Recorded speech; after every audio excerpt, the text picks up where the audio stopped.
Hey everybody, it's Delcade Burton. Happy New Year. Um, I'm well overdue for coming on here, and it's just timing. And I get up so early, and sometimes I get on the road before there's any daylight.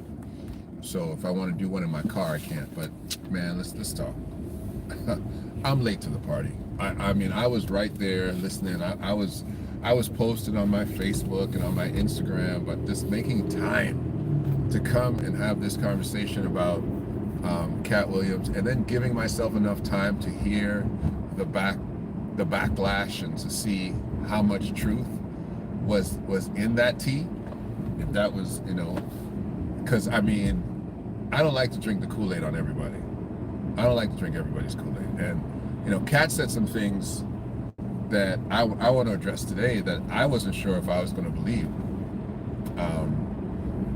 And because for me, one little lie breaks the entire Eiffel Tower of truth that you've been building. And I was like, Katt, you can't run a 4.340. You can't run a 4.340. I don't know what you're talking about, 52 years of age. You're talking about you could run a 4.340. Like, what are you talking about? Like, are you delusional? Like, and I talk to guys all the time who speak, higher of themselves. Until I saw, what up, Yvonne? Until I saw the footage of Katt running a 4.4740. A 50-year-old guy running a 4.440. It was hand time, and he looked positively catatonic running it. He was like this, and running through the tape at 4:47. I was like, what? They literally timed him, and I had to say okay. And then as the week continued, realizing all the other things that Katt had said, looking at the wives of certain people, and looking at Steve Harvey's man piece, and all of the other things that came up, it showed that the man was telling the truth. It showed the man was telling the truth. But let me give my own analysis of this kind of thing, and sit down and break it down and make sense out of nonsense. You see, what this whole thing really is about there's two lanes to fame. The insider track and the long shot who comes from the outside. The insider track are the guys and girls who do something that a lot of us wouldn't want to do, or many people wouldn't do.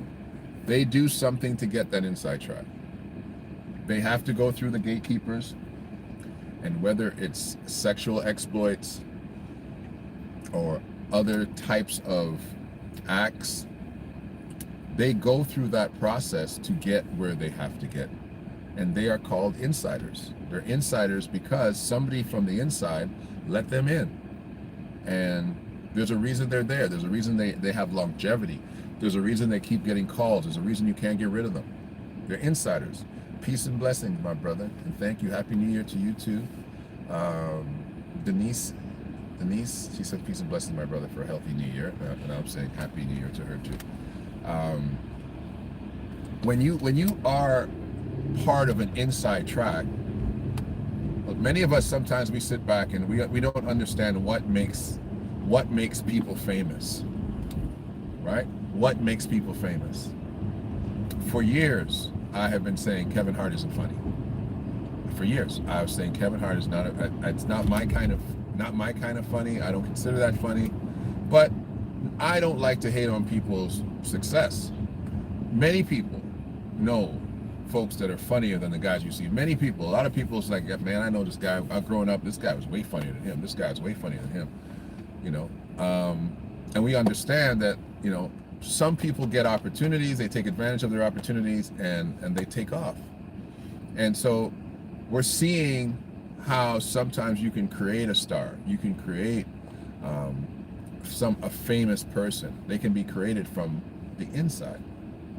And Katt, by all optics, did not gain inside access, right? He did not gain inside access, and therefore some of the things that the doors he was trying to knock on, he got shut down, or he was again asked to do acts that he was not comfortable with, and therefore he had to take a different route. The difference between him and other people was because of the environmental struggle of how he had come up, and the story was about running away from home at 13 years of age. But the environmental struggle created a hustle in him that did not require him to sell out. That's where I'm going right now. The environmental hustle, the environmental struggle created a hustle in him that did not require him to sell out. He understood some things, and Katt was very profound, and he was very deliberate in what he said, but of course he left a lot of things out, right? He left out the fact, yeah, a lot of his hustle he got from pimping. He talked about Oklahoma. He didn't get into it very deeply, but he touched on it. He had hustler, street hustler, pimping, selling drugs. He had that scenario, but he had it for his survival. He had a survival instinct that turned it into something else. And it's funny because he was not a comedian. Like, he was not the guy that's growing up to be a comedian. He, somewhere along the line, he realized that he could be funny, and he studied the art form to be able to deliver the art so it can be funny. But he was not the funny guy. He was the serious guy. He was the guy that was extremely serious. And this is what I want to talk to us about. Your environment creates who you are. Your environment reshuffles sometimes character, sometimes privilege, right? Sometimes, in Katt's case, very short, very small person who isn't a physical specimen, but his environment reshuffled all of that for him, to the point people are literally afraid. I was like, why are four men afraid of this 5'5" man? And then he realized the true power of his environment is information. The true power of his environment is receipts, is the recall of where you came from, and the difference between the story you're telling and the truth he knows.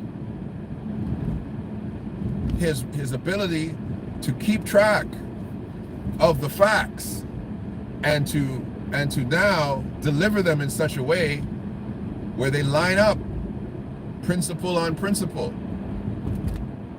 That's his skill.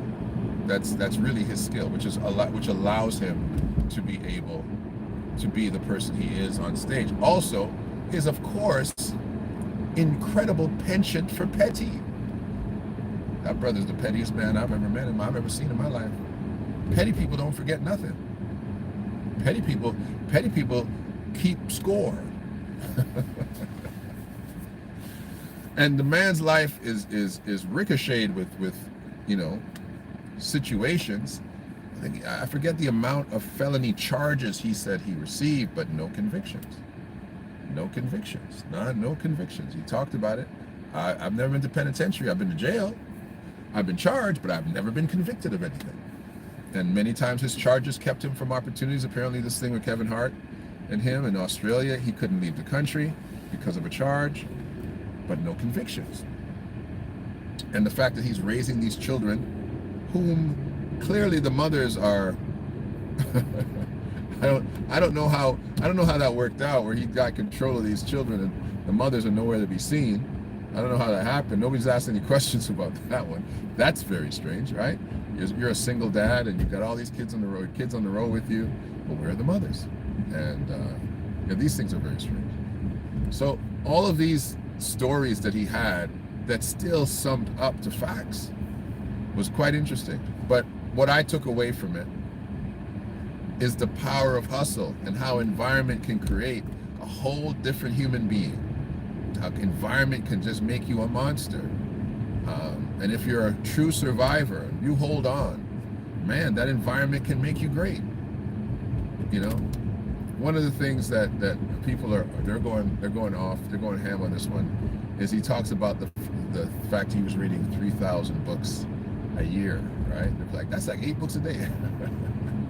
You know, people they're trying to do the math about that particular scenario, right? But and so when I again re-listened and I heard other commentaries and saw the facts checking out, I thought to myself, how could this guy think that he's reading 3,000 books a day? And I remember his original story, that he left Ohio, found his way to Florida, he had no money, and all he did every day was just go to the library. And he sat in the library. And I mean, reading a book, it doesn't have to be 20 pages long, it'll be 1,000 pages long, but he literally spent all of his time reading. He went to the library, spent his days reading. He said it. He wasn't the guy on drugs, right? He saw drug dealers. He said, I don't want to be that guy. I don't want to be on meth. I don't want to be these guys. And so he found a way somehow, grace of God and the grace of his own, mental fortitude, he found his way to simply saying, I'm just going to sit in the library and read a book. It's a safe place. It's a quiet place. It's a warm place. It's a place I can get off the street. It's a place nobody's going to kick me out. And if I'm looking like I'm reading, I'm not going to look like I'm causing any trouble. And he sat there and read books. And it's quite an interesting narrative. There are some gaps. He had more gaps in his life story than Jesus did from 0 to 12, but and from 12 to 33. He had a few gaps, but when you see the fallout, like this gentleman talked about four people and literally broke the internet. Like he talked about 4 people. He didn't talk about very many people. He talked about Faison. He talked about Kevin Hart. He talked about Steve Harvey, and he talked about Ricky Smiley. Like those were his main targets. And to be honest with you, he made those guys more famous than they probably were before. He made those guys, because in order to understand the story, you've got to now go back and check to see who these people are that he's talking about. A lot of people probably don't even know who Faison is, right? Big fat Faison lie, he called it like that. Many people don't know who that guy is. And interestingly enough, it's interesting how scandal can make black people more famous than they ever were when they're actually supposed to be famous. Point in case is TD Jakes. And I mean, it's funny when I sit there, and I'm not the guy I'm not going to jump on a preacher when a preacher gets a wreck. I'm not going to jump. So I have kind of like a policy with that, where I'm going to jump on you after you get out of your problem, but I'm not going to jump on you when you get a wreck. But with TD, I remember my personal criticism of him over the years was his changing stance on homosexuality. He flip-flopped his stance on homosexuality. And some people say because he had his son is homosexual. He's saying he's just come of age where he thinks about it differently. And then of course some people think because he is an undercover homosexual himself. And I just want to talk about scandal real quick. There's only a few things that they can say about black men. Somehow to just make them nuclear, right? And understand the times we're living in. Okay, blessings to you, Black Panther X. Good to hear you guys. Miss Ann and everybody. Adi Al-Katani, the Spice Man, is in the building. Bless you, bless you, bless you. Listen, this is 2024, right? This is the year of gender. This is the era the age of gender fluidity, right? This is the year of, or the age of,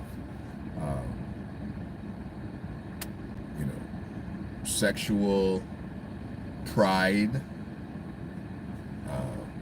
Apparently, the Roman Catholic Church, even very recently, has declared that they will now bless gay couples. They will bless them. They won't marry them, but they'll bless them. The traditional charismatic churches are now doing, at the very base minimum, baby dedications for homosexual couples' children, whether those are biological or otherwise. In the case of the brat, William Murphy, posing himself as a bishop, we know the gentleman who I spoke about in detail, he did a baby dedication for the brat. These things are supposed to be commonplace, right? Supposed to be very commonplace. But watch how interesting things change. Now they're calling T.D. Jakes a homosexual, right? When in 2024, that's supposed to be okay. The media is running with, oh, T.D. Jakes is a homosexual, and he's not just a homosexual. They're referring to him as a bottom bull, meaning he's a individual who controls from the bottom. And so they're not just giving him, they're not just tagging him with garden variety homosexual. They're tagging him with the fact that he's a bottom bull, right? They're making it serious for him. They're saying, oh, he's gone, he knows P. Diddy. And everybody knows, T.D. Jakes knows every doggone body. Everybody's been to the Potter's house. Everybody's been to the Potter's house.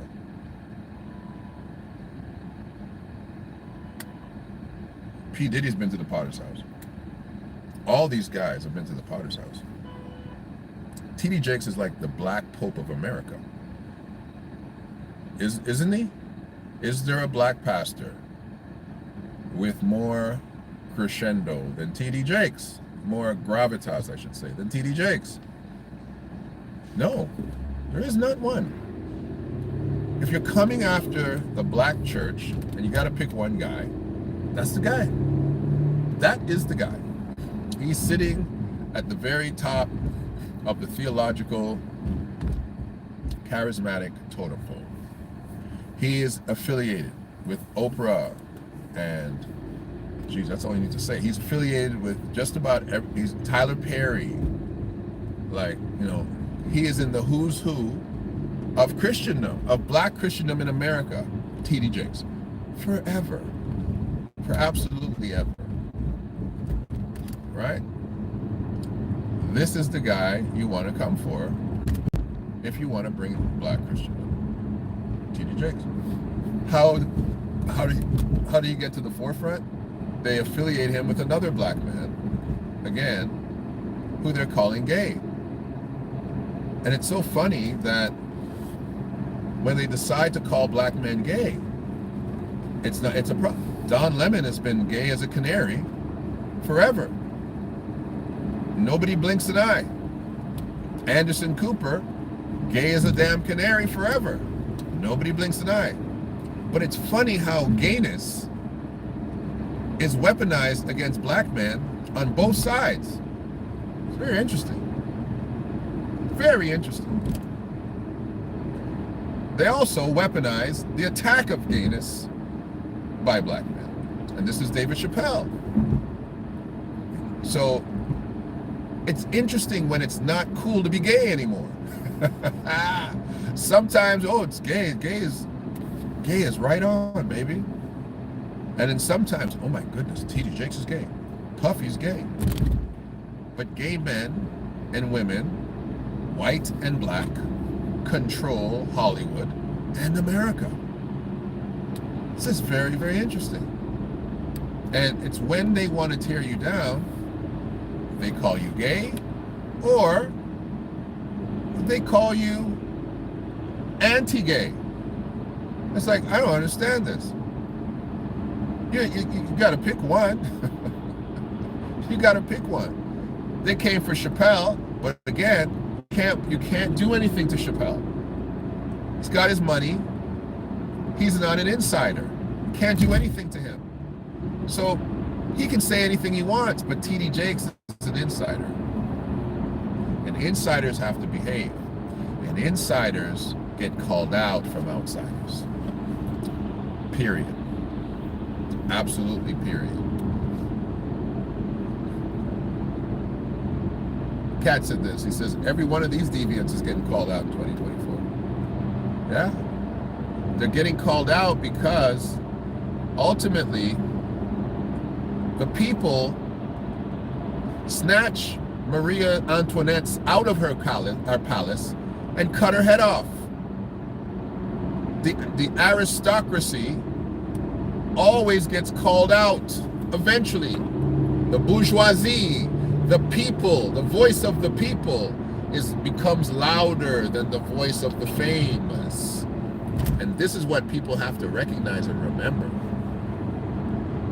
They have to recognize and remember that your voice, your outsider voice, is stronger and more long and will last a lot longer than that insider voice. That little thing that you're about to do to get down, to get on, right there, that's what they're going to use to tear you down.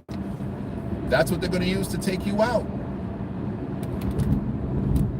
There's a preacher back in the day.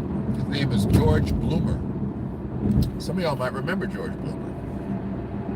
So George Bloomer came to Toronto, and he took a young guy into he took this young fella from Toronto and said, you're going to come with me, make you a great preacher. Took him to Toronto. Sorry, took him from Toronto, I don't know where Bloomer was at the time. I heard it was Atlanta. It could have been Detroit, I don't know where it was. Apparently, what Bloomer said is, listen, what would you do for me to put you on? I mean, I'll make you preach at every big church. I'll make you preach at every big church in America. What would you do? And he said, the guy said, I'll do anything. And Bloomer said, will you sleep with a man?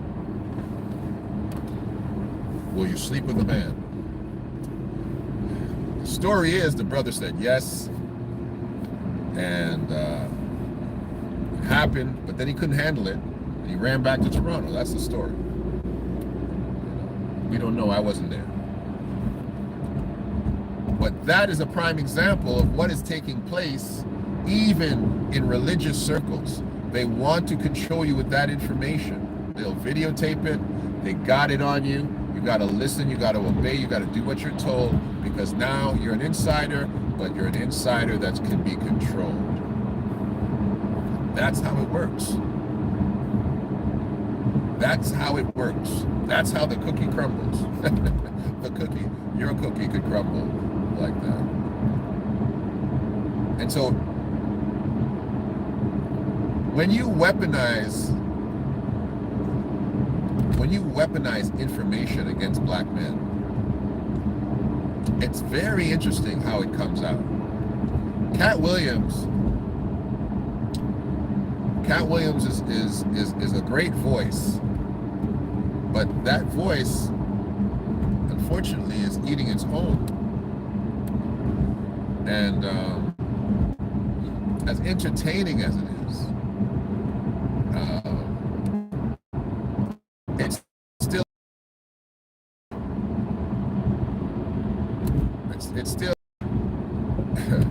it's still a conversation where the black community is hunting for each other.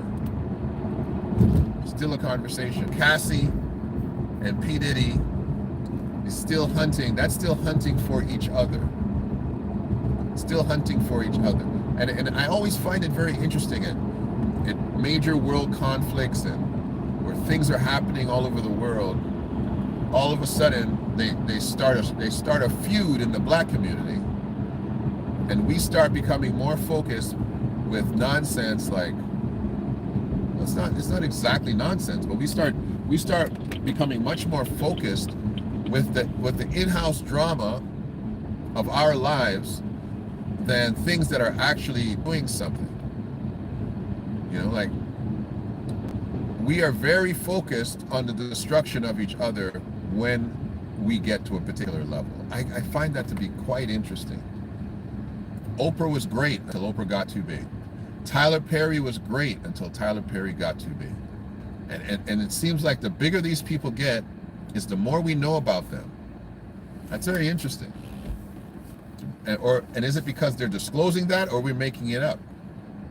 One of my pet peeve scenarios is when, and this is normally white people who say this thing, when they try to call Michelle Obama a man, and say she's basically a man, you know, dressed as a woman. This is the new, and this comes from the white right side. Like, you know, like they call her a tranny. They're calling her, you know, that she's had a gender change and things like that. And where does it come from? When Barack Obama's own brother, you know, is telling us that he's a homosexual, right? Where do these things come from? They come from us. They put them in our mouths. We are weaponized against ourselves to do this most of the time, because you're not going to sit there and listen to a white man say it or anybody else say it. It's put in the hands of individuals to say, yeah, go tear him down now. Go. We need to churn that up. Go tear that down now. Right? One of the weirdest people that we have in the black community, Kanye West. Every time that guy's about to do something, he comes with something crazy. Like, did you see? Like, look at what Kanye does. Like, first of all, the apology tour. He apologized to the Jewish community, and then he launched or released some album, and now he has a white woman basically on a leash, leading her around. Like, it's Kanye's job to embarrass white women. Like, it doesn't make sense. He started with Amber Rose. So Amber Rose he started with. He went from Amber Rose to the Kardashian girl. From the Kardashian girl, and not that these people have any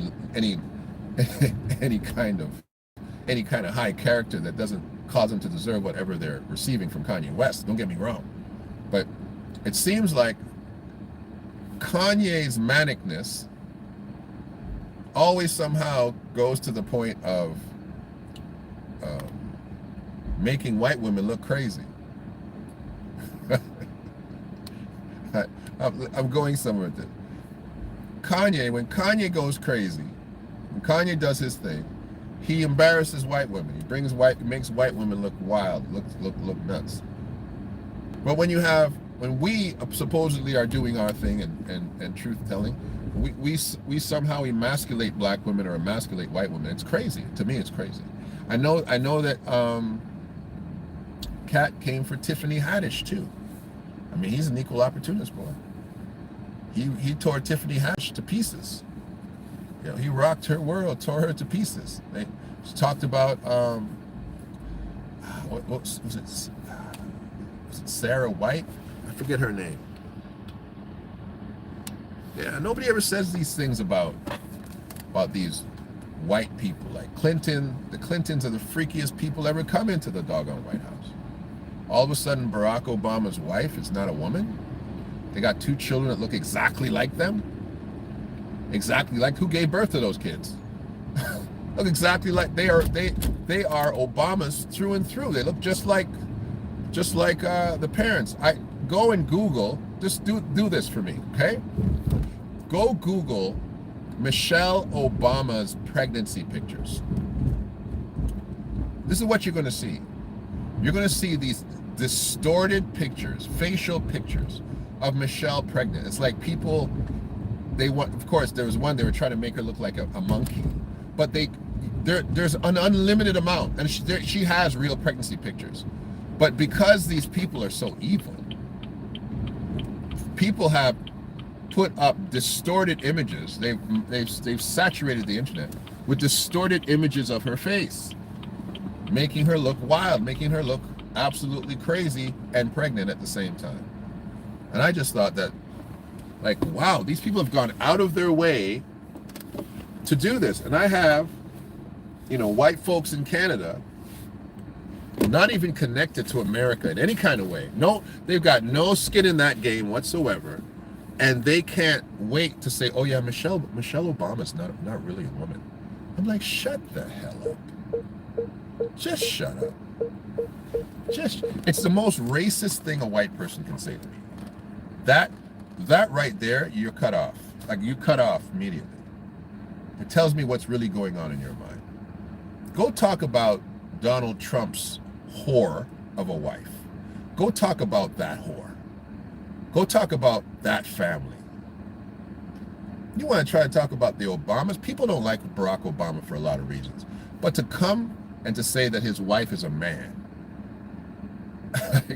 it's disrespectful to black excellence. And as much as Katt Williams entertained me, at the very same time, I was crying inside a little bit for black excellence, because none of these people are squeaky clean. Katt's not clean at all. Like, Katt's not squeaky clean. He never claimed to be. He just doesn't like liars, and I agree with him. But when you start now chopping down all of these trees, and listen, the truth got to come out sometime, I guess. What does it do for us as a community on a whole? And that's always been my conversation. That's always been my conversation. And I'll give you something that's just basic. I've never used my platform to drag my ex-wife. Right? My platform's big. No. I've never used it to do that. Why? Because you drag your ex-wife, who has used her platform to drag me, right? And that was in her trauma, and I forgave her completely for it, and she's still probably out there doing it. I still forgive her. I have children with that woman. I'm not going to drag your mom. I'm not going to drag your mom. And I might talk crazy about your mom to children. I talk crazy about that. I said, listen, I don't like your mom because of X, Y, and Z. But in the presence of their mother, I treat that woman like gold. I'm not going on any social talking crazy about this woman. I'm not going to do it. Why? Because I spent a couple of decades there. Because that's family business. Because that's a black woman that has black daughters. I'm not going to do that. I'm not going to do it. Now, it's easier because it's close to me. But I have that same extension where I can slap your knuckles a little bit and still bring you home. I mean, Katt tried it, he didn't do a great job of it in respect to, like, Ricky Smiley. What is Ricky Smiley's greatest crime to Katt Williams? His greatest crime is that he said that he was supposed to have Katt Williams' part. That's his greatest crime. Right? His greatest crime. His second greatest crime, according to, I think, myself and a lot of us in the black community, but orchestrated by Katt Williams too, is that he's a black man known for wearing a dress. Tyler Perry, to me, his greatest crime is the same. He's a black man known for wearing a dress. And if there's anything that Katt made crystal clear, is that you want to emasculate the black community, black man forever. If you want to make him an insider and you want to put him in a position where you're like, boy, we control you, give him a role, his first role, or make him the guy that wears the dress. And that affects us as a community. It affects us as men.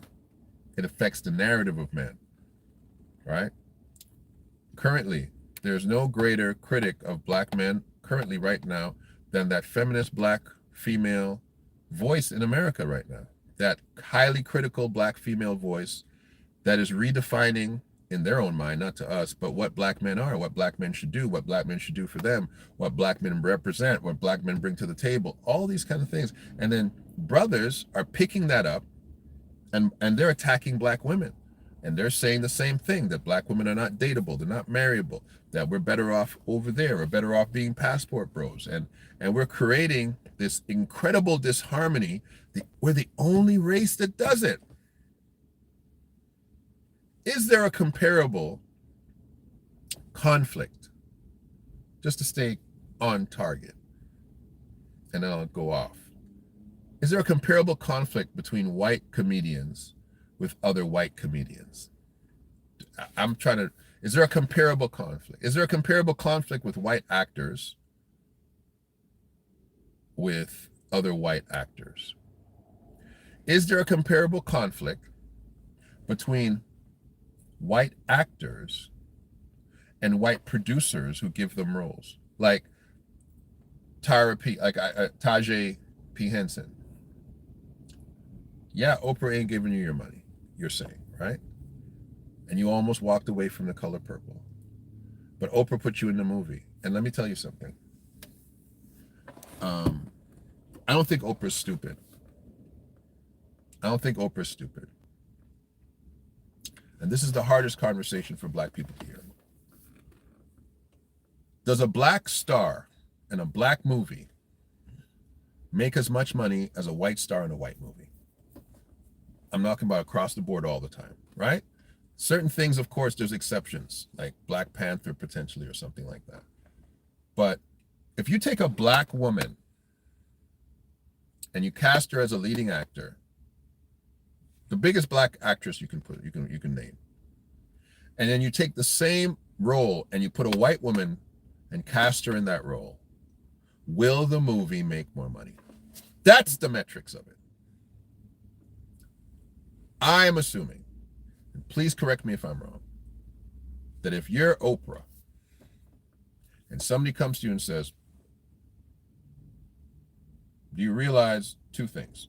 If you put Taraji P in this movie, she ain't going to draw any more people than if you put a no-name actress. Really? You ain't going to make any more money. Taraji is not making you any more money than Sister Girl Nobody. Wow, really? Yep. She's not making you no more money. Taraji P ain't worth $1 million in a movie. Wow. That's the metrics. And if you show Oprah that, and Taraji as a fantastic actress, I'm not saying nothing about her. I love her roles. She's a killer. She's a fantastic actress. But it's not about that all the time. It's about the money. If Oprah's doing business, she's going to say, I'm sorry, Taraji, you're capped right here. I want you in the movie, but I'm capping it right here because you're not going to make that much more. And if I put you out of that movie, I don't know if I'm going to financially lose. The quality might, but the money might not lose because somebody else might draw the same crowd you're drawing. Does anybody here go see a movie because Taraji P is in it? Right? So this is the conversation. So when you start, this is what Katt said.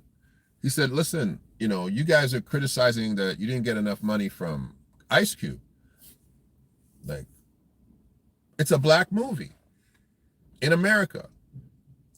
Part of the budget came from him. So our scenario, our economic, everybody understands the economics of Wall Street is not the same between black and white. We understand that. It's not the same. The economics, some guys make a special niche. Some guys are an exception, right? Those basketball players are exceptional now. Kawhi Leonard just signed an extension of $150 million for 3 years. A 3-year extension for $150 million. His career earnings after that is going to be $400 million. Kawhi, that's Kawhi Leonard. His career earnings is going to be $400 million. Basketball players are an exception now to that scenario. They're making top dollar. A black basketball player is making more money than a white basketball player. They have shown that they deserve the money. And white owners, Jewish white owners, saying, I got to pay Kawhi Leonard $150 million. And I got to pay Tyler Hero, 90. Because he is not worth as much as this guy. Tyler Hero might be younger, better shooter, whatever. He's not worth what this guy's worth. That's the metrics of it, baby. That's the metrics of it. Period. So that's where the money talks. So when we now come and we try to attack Oprah, I'm not an Oprah fan. I'm not an Oprah fan. I don't believe in some of her philanthropic scenarios. I think she was just misguided. I think she just stabilized school systems all over Africa. All over Africa. Yeah. You put a special school amongst other educational cores in Africa, you just stabilize the academic system. Your school becomes the gold standard. Everybody else's education becomes useless.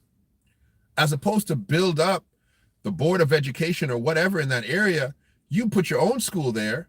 So now your school's this great school, and every other school's, they're teaching the same arithmetic in your school, Oprah. They just got fancier toilets, and people are not getting raped. So yeah, I don't like some of her ideas. But when it comes to the fact that Oprah Winfrey is still saying, let's make black movies, and yeah, you're only going to make 100,000, that's what it means to be a black actress. I know we can't even say that no more, right? Everybody's an actor now. Let me see. Basketball players not allowed to share their wealth in the black community. Yeah. They're allowed to. They just choose not to, right? Because young basketball players are targeted by young white women very fast. Very quickly. Very few of them create black families. Very few of them do. They come from a black family. They don't create a black family, right? Kobe come from a black family. He created a mixed family, black Latino family, right? A lot of them, they don't do that. Kawhi Leonard, I believe his wife is white too. So a lot of them don't do that, right? They don't create black families. I guess you can't choose who you love, but you can choose. You can choose to who you're exposed to. And the NBA does a very good job of making sure that these guys have lots of white women that they're exposed to when they're young. Hey, but if you want a white girl, that's your business, bro. I'm not telling you what to do with yourself. But many of these guys don't create black families in America. That's interesting. And their country is hell. But they don't create black families. They create a lot of white babies, though. A lot of Blake Griffins going to be running around in the next generation. God bless them. We need more Blake Griffins. We need a whole lot more Blake Griffins. But yeah. So Katt Williams is great entertainment. But the black community took a black eye, boy. Took a black eye. Some of that stuff. Absolutely. Box office is being affected all over the place. Right? We know Kevin Hart's not funny. But white folks go to his movies. We don't consider him funny. Black people really don't. I don't know any black people that really consider Kevin Hart funny. But white people go to his movies. White people go to his comedies. Right? But it is good that the outsider can talk. But once you're talking, once you're speaking, once you're criticizing, show us a way. Katt Williams should be sitting down saying, listen, guys, I'm financing my own shows. I want to teach you guys how to do that. All of us should be doing that. Let's shut down Hollywood. Katt Williams is sponsoring stars on Hollywood. I don't know if that's more who are you?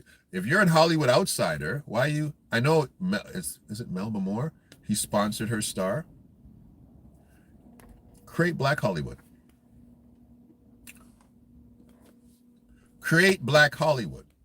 There's Hollywood. There's gay Hollywood. Where's black Hollywood? It was supposed to be Atlanta, but you know what they did with Atlanta. Atlanta's homosexual Hollywood now, right? So, what are you doing for us as opposed to criticizing us? And some of you are deserve the criticism. Well, like, honestly, like, and I'm going to be serious about this. Yeah, Steve Harvey was walking around with a man unit for years with a fantastic fade and a high top. I'm sorry, I apologize, but a lot of you women are walking around with the same thing on your doggone head too. Ain't nobody bothering you. I don't care. Steve Harvey doesn't get funnier. He doesn't get more funny or less funnier if he has a man unit on his head. It's just, Steve Harvey got a man unit on his head. He got a man unit on his head. Right? That ain't nothing. Steve Harvey been through 3 wives. Hey, baby. Happens to the best of us. If he gives credit to those black women, 1, 2, or 3, or whoever, that doesn't do nothing. That doesn't do nothing bad for me. It's not affecting me. Katt's taking Kevin Hart's ex on his next door. I bet he is. I bet he is. I'm sure these guys are coming. These guys are coming for the jugular. And it's messy. And with all this money, with all of this, man, if one Kawhi Leonard's making $400 million, how much is all the other brothers making? What are they creating? And I'm not saying it's their responsibility. I'm saying it should be simply your default. It shouldn't be your responsibility. It's not my responsibility to feed your children. It's not my responsibility. I don't care if they're little black children. I don't care if they're hungry and their belly's outside. If I've got $1 billion, it's not my responsibility to feed your kids. It's not. But it should be my default. Let me explain. While I'm saying, oh, I got $1 billion, I got my kid here. I want him to go to a better community center closer. I'm a sponsor this community center to be better here. Oh, I want him to go to Harvard. You know what? I'm going to sponsor you guys getting a better gym floor.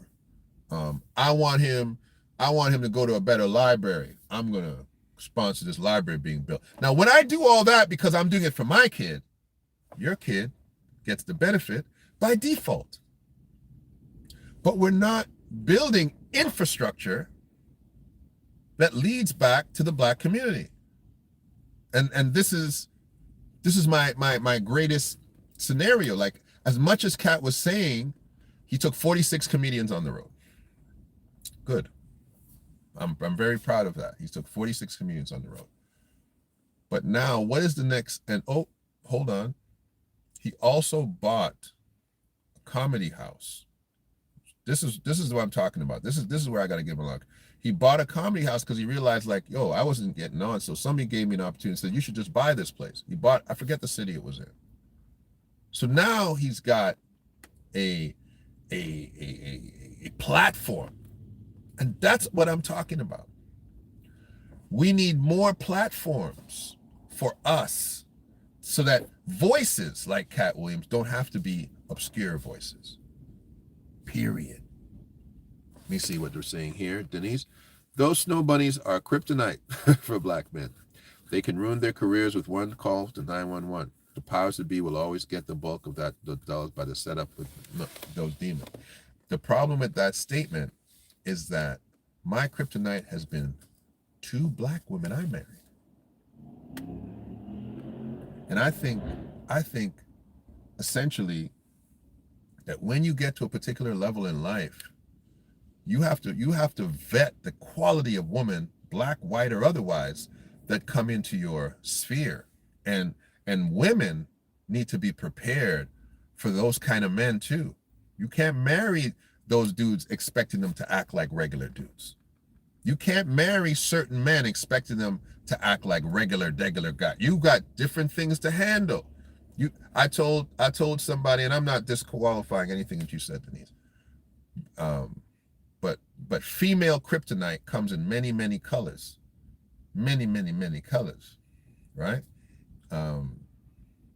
Because kryptonite is more about the quality of female and what she expects out of a man and who that man is, as opposed to her race, right? But you know, and I'm scared.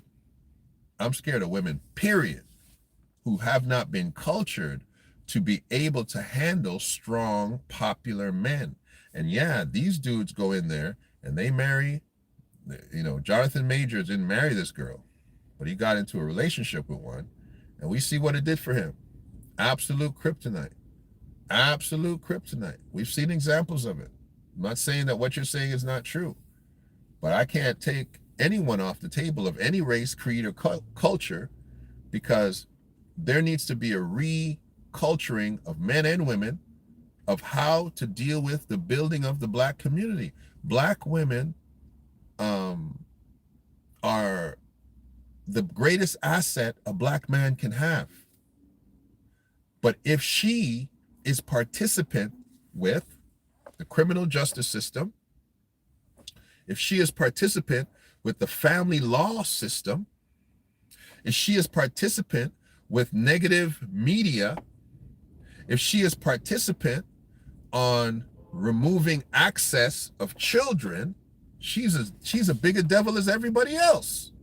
Once a sister is doing those four things, calling the police on brothers who are not doing them physical harm, taking men to court for access, child support, the breakdown of the economic family, spreading negativity on the media about black men, and stopping the physical access to children after the courts is over, but just stopping it, you're killing the black family. You're killing the divestment of the future of the black family. You can't call anybody any names. Once you're a black woman and you got your kid's father in family court, once you have him on government, once you have a judge telling him how to be a father, you're kryptonite. Once you don't let that man access his children, you're kryptonite. Once you are out there saying anything negative about black men, period, without cause, you're kryptonite. Period. And this is why some of these brothers are running away from black women, is because they think white women ain't going to do the same thing. They're all going to do the same thing. If you're not looking for the certain quality of a woman, a woman who can handle a strong man who's upward, who's projecting up. Let me tell you something. I'm not a big LeBron James fan, but I'm a big fan of his wife.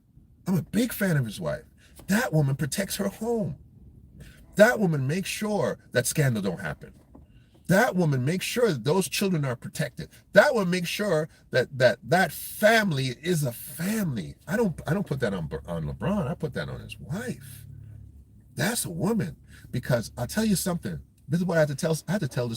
I've told a couple ladies this, and they only one has gotten it. I don't know if she got 100%, but she says she got it. Let me tell you something. There are certain men, they will always have women around them. They will always have you. Your number one problem will always be making sure the wrong woman isn't in that man's life. Certain men are going to be that. And your job as a woman is to make sure that your man is not exposed to the wrong kind of women, that the wrong kind of women don't come in and destroy that household. That's your job. That tap into that man's life. That's your job as a woman. Protecting your household from other women exposed to your man, because men are weak, men are stupid, men are susceptible, and they can be drawn in. And there's only two things that they do in the black community to destroy men: sexual scandal, either gay or heterosexual, and financial scandal. Once you can protect a man from those two things, you're good to go. And then the last, if you really want to call it, right, that really destroys black men, is single parent homes. Catch them while they're babies. So we need, honestly, my number one, my sons are knuckleheads, but my sons are knuckleheads. I talk to them when I can, but my number one thing, I have 3 daughters, 3 sons. I talk to them little girls. Those little girls, I talk to them little girls. Okay, because you marry my daughters. My daughter's gonna run you. My daughter's gonna make you better. My daughter's gonna identify the man in you if you won't identify it. My daughter's gonna make you stronger. That's what she's supposed to do, right? She's supposed to help you be better. Period. So, anyway, I stayed on that long. But my scenario is that Katt, as funny as he is, as industrious as he is, as smart as he is, the next level for him now, right, is how do you now speak that positive narrative to bring about positive things? Because I think personally, if I'm listening to that and I'm a Hollywood filmmaker, producer, I'm gonna be very nervous working with him. Because I know if you piss him off, he got receipts. And so Katt's gonna have to build stuff for himself. Well, I'll tell you who he can't go to. He can't go to Tyler. He can't go to Oprah. So he's cut his throat in two, on the left and the right. He's got to do it for himself. He can't go to Kevin Hart, right? Can't go to those people. He's got to go somewhere else now. And hopefully he's gonna build up another generation. And I feel the generations coming after him, the people that he's put on, are hopefully the next. But I mean, if Chappelle and him might be able to do something, but the scenario really is, Katt made us laugh, but did he make us better? That's my time. That's my time. Let me see what y'all got to say.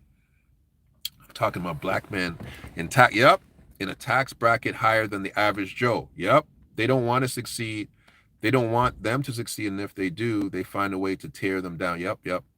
It's quality. It's true. They do. They want to control them because when you have that type of platform, you're dangerous, right? Somebody asked me today. They said, "Del, what do you want? What do you want to work with this particular situation?" I said, "I don't want anything." "What do you need?" I said, "I don't need anything." And that's how I stay dangerous. A man that wants something or needs something, he gets weaker. When my mouth is just my mouth, when you say like you can't buy him, you can't rent him, when I'm more dangerous that way, because the only thing I have is the power of my opinion. And that's what Katt has too. And it's dangerous. But I gotta know how to use it. He gotta know how to use it. All right. He's a little younger than I am. But the power of his opinion, that boy can turn a phrase. He's articulate, he's smart. The next phase for him now is how are we gonna build this thing? And he might want to build it without them, but this is the last thing I'm gonna say in the hardest part of life. Sometimes you've got to build stuff with people that you wouldn't want to build stuff with, because whether you like it or not, they're part of the family. They're part of the family. And I'll say it like Paul said it, so that these Christians understand it. Sometimes you got to call John Mark back because he's profitable for ministry. That's right. Some people that you walk with, and you say, "Nah, bro." I don't know if you guys know the conjecture of that, but the Apostle Paul had a particular gentleman that he used to do ministry with. And when he was on a ministry trip, the dude ran away. He was scared. He ran away. And Paul refused to work with him again, refused to go on a ministry trip with him again. But as he got older, he called him back and said, "Listen, bring him back because he's profitable for ministry." Sometimes, even though you've had a bad history with some people, you've got to realize that you're better off having them on the team and find a way to work with them. All right. That's my time, man. I'm going to talk to you guys later. 59 minutes. I talked a long time. God bless you. Adi Al-Katani, the Spice Man. What's going on, Yvonne? LaDonna Whiteside, I appreciate you. Denise. It's a smoke screen to keep the black community entertained and not focus on what. That's exactly what I said. What's it? Cold as winter to you. That's exactly what I said. While Katt Williams exposed some of these comedians and actors, it could have been done behind closed doors. You never see white. No, white people don't do that. Brad Pitt. Nope. You put Brad Pitt or Matt Damon in a movie, it's blowing up. It's blowing up. Period. White people, Chinese people, Ukrainians, everybody's watching those movies. And this is why the box office is colorblind. Okay. Let me see something else. Oh, we talked about that already. Katt is taking Kevin Hart's wife. Saw that. Tyler Perry. We know. Katt coming to Richmond next month. Okay. Katt aired them out. Yes, he did. God bless y'all. I'm going to talk to you soon. This is Del K. Burton. This is The Real Spiel. Please support the channel. Please spread it out. Send it out. I got to hashtag these. I got to put some nice thumbnails up. But God bless you. And 2024, we knocking you out. Triggered for greatness. Talk soon.